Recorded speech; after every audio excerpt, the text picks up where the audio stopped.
दुनिया कायम हुई, हजरत आदम अलैहिस्सलाम की नस्ल बढ़ती और फैलती गई। इंसान दो हिस्सों में बंट गया, किसी ने नेकी का रास्ता अपनाया और किसी ने बदी का। जिसने नेकी अपनाई वह सीधा रास्ते पर रहा और जिसने बदी अपनाई वह अल्लाह के गजब में आ गया। सीधी राह पर चलने वालों की तादाद हमेशा कम रही और गुमराह इंसानों की तादाद ज्यादा रही। इन गुमराह लोगों को राह ए रास्त पर लाने के लिए अल्लाह के नबी आते रहे। आदम अलैहिस्सलाम के जमाने के बड़े अरसे बाद अल्लाह ने हजरत नूह अलैहिस्सलाम को भेजा। आप पर 10 सहीफे नाजिल हुए थे। हजरत नूह अलैहिस्सलाम अल्लाह के नबी थे। आपको आदम एसानी, दूसरे आदमोश भी कहा जाता है। आपकी विलादत हजरत आदम अलैहिस्सलाम की वफात के 126 साल बाद हुई। आपको 1000 साल की उम्र मिली, जिसमें से 950 साल तक आपने अपनी कौम को नसीहत की। हजरत नूह अलैहिस्सलाम का असल नाम अब्दुल गफ्फार था, लेकिन आप बहुत रोते थे। अपनी कौम और आखिरत की फिक्र में आंसू बहाते रहते थे। इसलिए अल्लाह ने कुरान में आपको नूह, बहुत ज्यादा रोने वाला, के नाम से याद किया। अल्लाह ने आपको अब्दन शकूरा से याद किया, शुक्र करने वाला बंदा का भी लक़ब दिया। कुरान कहता है बेशक वह नूह हमारा शुक्रगुजार बंदा था। हजरत नूह अलैहिस्सलाम का जिक्र कुरान में 43 जगह आता है और एक पूरी सूरह नूह आपके नाम पर है। शैतान को यह बहुत भारी लगा कि औलाद ए आदम सिर्फ अल्लाह की इबादत कर रहे हैं। उसने सोचा कि किसी तरह उन्हें गुमराह कर दूं। उसने उनकी कौम के नेक लोगों वद, सुवा, यगूस, यौक और नस्र की मौत के बाद उनके मज़ारों पर उनकी मूर्तियां बनवा दी। पहले लोग इन मूर्तियों को देखकर अल्लाह की याद करते, लेकिन बाद की नस्ल ने अज्ञानता में समझा कि हमारे बाप दादे इन मूर्तियों की इबादत करते थे। इस तरह शिर्क शुरू हुआ और लोग अल्लाह को छोड़कर मूर्तियों की पूजा करने लगे। तब अल्लाह ने रहमत फरमाई और उन्हीं में से एक को नबी बनाया, हजरत नूह अलैहिस्सलाम। उस समय आपकी उम्र 50 साल थी। हजरत नूह ने सबसे पहले अल्लाह की तौहीद की दावत दी। ऐ मेरी कौम, सिर्फ अल्लाह की इबादत करो, उसके अजाब से डरो और मेरी इताअत करो। लेकिन कौम ने इनकार किया, कहा तुम तो हमारी तरह इंसान हो, तुम्हारी पैरवी सिर्फ गरीब और कमकल लोग कर रहे हैं। अगर अल्लाह नबी भेजना चाहता तो फरिश्ता भेजता। ये पागल हो गया है, इसका इंतजार करो। काफिर लोग कहते थे ये तो खाता पीता काम करता आम इंसान है, इसके पास दौलत भी नहीं है। अगर खुदा को नबी बनाना होता तो किसी सरदार या अमीर आदमी को बनाता। हजरत नूह अलैहिस्सलाम ने फरमाया मेरे रसूल होने की सबसे बड़ी दलील यही है कि मैं तुम्हारे ही समाज का एक फर्द हूँ, लेकिन इसके बावजूद मैं तुम्हारी तरह बेजान बुतों की पूजा नहीं करता। उनमें से एक बोला नूह तो बादशाह या सरदार बनना चाहता है ताकि उसकी इज्जत हो। हजरत नूह अलैहिस्सलाम ने कहा तुम्हारी अकदलों को क्या हो गया है कि पत्थरों को पूज रहे हो। ऐ कौम, अल्लाह की इबादत करो, वही इबादत के लायक है। अल्लाह के सिवा कोई माबूद नहीं है। जब तुम अल्लाह पर ईमान लाओगे तो बुराई से दूर रहोगे। न मैं बादशाह बनना चाहता हूँ न सरदार, मैं तो सिर्फ नेकी की तरफ बुला रहा हूँ।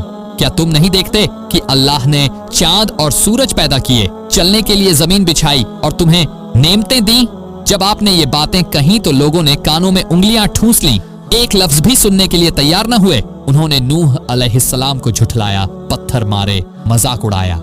लेकिन नूह अलैहिस्सलाम ने सब्र किया और कहा मैं तुमसे कोई मजदूरी नहीं चाहता, मेरा अज्र अल्लाह के पास है, मैं तुम्हारा भला चाहता हूँ। मरते वक्त काफिर अपने बच्चों को वसीयत करते हमने अपने बाप दादा को इसी राह पर पाया, खबरदार तुम भी नबी की बात मत मानना, उसकी दावत को झुठलाना, इसी में हमारी इज्जत है।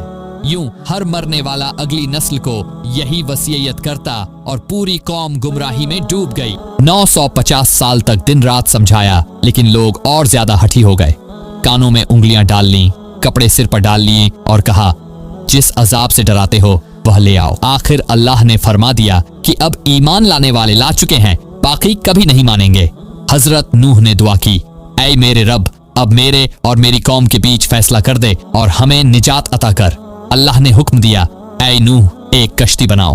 आपने मैदान में कश्ती बनानी शुरू की। कौमे नूह के काफिर लोग जब आपके पास से गुजरते तो मजाक उड़ाते और कहते यहाँ तो दूर दूर तक पानी नहीं और तुम पानी में चलाने के लिए कश्ती बना रहे हो। उनके तसव्वुर में भी नहीं था कि अल्लाह ताला उन्हें पानी में गर्क करने वाला है। नूह अलैहिस्सलाम जवाब देते आज तुम हम पर हंस रहे हो, कल हम तुम पर हंसेंगे। जब कश्ती तैयार हो गई तो अल्लाह ने हुक्म दिया कि हर जानवर का एक एक जोड़ा और मोमिन करीब 80 लोग कश्ती पर सवार कर लो। अल्लाह के हुक्म से मोमिन बंदे जिनकी तादाद लगभग 80 थी कश्ती पर सवार कर लिए गए। उनमें नूह अलैहिस्सलाम के बेटे साम, हाम, याफिस और उनकी बीवियां भी शामिल थीं। तमाम जानदारों का एक एक जोड़ा भी सवार कर लिया गया। कुछ ही लम्हों में पानी इतना बढ़ गया कि अल्लाह के हुक्म से कश्ती तैरने लगी। तूफान की शिद्दत के बावजूद नूह अलैहिस्सलाम की कश्ती मौजों में सही सलामत चल रही थी, क्योंकि उसका हाफिज अल्लाह था। इसी दौरान आपने अपने मुशरिक बेटे याम, जिसका लक़ब कनान था, को आवाज दी, ऐ मेरे बेटे, आ हमारे साथ सवार हो जा। उसने कहा, मैं पहाड़ पर चढ़ जाऊंगा, पानी वहां नहीं पहुंचेगा। लेकिन वह लहरों में डूब गया, और जब आपने अपनी आंखों से उसे मौजों में डूबते देखा तो अल्लाह से उसकी नजात की दुआ की। अल्लाह ने नाराजगी का इजहार किया, क्योंकि अल्लाह के नजदीक शिर्क बहुत बड़ा गुनाह है। आसमान से शदीद बारिश और जमीन से पानी के फव्वारे फूटने लगे। पूरी जमीन पानी से भर गई और तमाम काफिर डूब गए। सिर्फ वही लोग बचे जो नूह अलैहिस्सलाम के साथ कश्ती में सवार थे।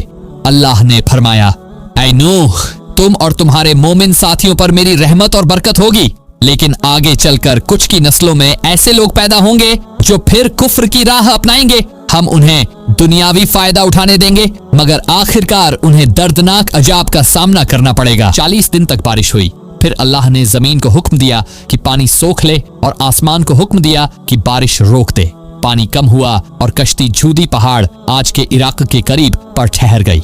अल्लाह ने फरमाया, ऐ नूह, अब सलामती के साथ उतरो। सारी इंसानी नस्ल फिर से नूह अलैहिस्सलाम और उनके बेटों की औलाद से फैली। जब नूह अलैहिस्सलाम की वफात का वक्त करीब आया तो आपने अपने बेटे को वसीयत की, मैं तुझे 2 कामों का हुक्म देता हूँ और 2 से रोकता हूँ। हुक्म ये है, 1, ला इलाहा इल्लल्लाह को अपनाना। अगर तराजू के एक पलड़े में 7 आसमान और 7 जमीनें रखी जाएं और दूसरे पलड़े में ला इलाहा इल्लल्लाह रखा जाए तो यह कलिमा भारी होगा। तो सुभान अल्लाही व बिहम्दिही बहुत ज्यादा पढ़ना, क्योंकि इसकी बरकत से अल्लाह मखलूकम को रिज्क देता है। मना करता हूँ 1, अल्लाह का शरीक ठहराने से, गुरूर करने से।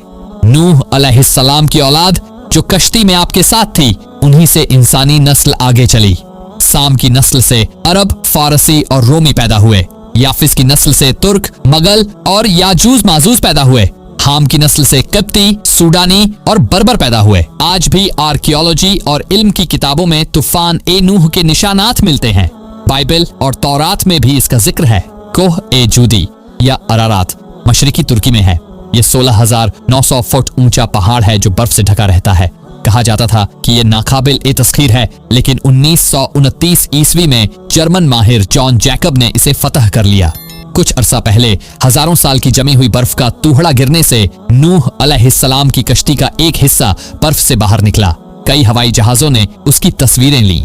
एक और मालूमात के मुताबिक 1929 ईस्वी में माहिर ए आसार ए कदीमा डोली और उसके साथी ने इराक के करीब आर नामी जगह पर तूफान ए नूह के आसार पाए।